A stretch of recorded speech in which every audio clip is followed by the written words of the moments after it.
One of my favorite stories is about Stanley Tam, a gentleman out of Lima, Ohio, that I met many years ago when I first started my ministry.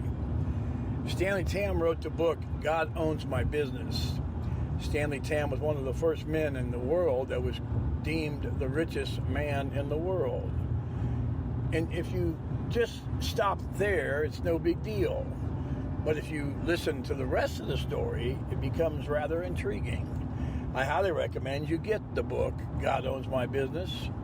Stanley Tam started many years ago in the silver business, where he would go around to the Kodak Film Company and pick up all the silver around the country that they put in their drains for free. Obviously, he made quite a bit of money on that silver. He was also one of the first people to develop plastic plants and create plastic.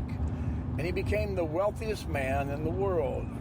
And again, if you read the story and you stop there, it's plenty on its own. A simple man out of Lima, Ohio, a small city, became the wealthiest man on earth. But then you read through the chapters and you realize that he deliberately set his business up to be owned by God. He had paperwork drawn up. He had a trust drawn up. The attorneys kind of scoffed at him and said, you can't do this. Well, he was able to do it, and here's how it turned out. 90% of his earnings went to God. He kept 10% for himself.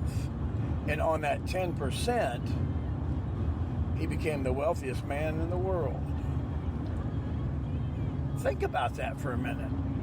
The next time that you give $1 to a bum, or maybe you just, pay it back or pay it forward.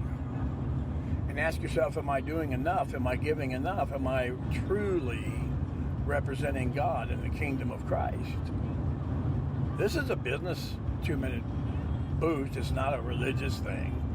Stanley Tam was a religious man, and he gave to several ministries.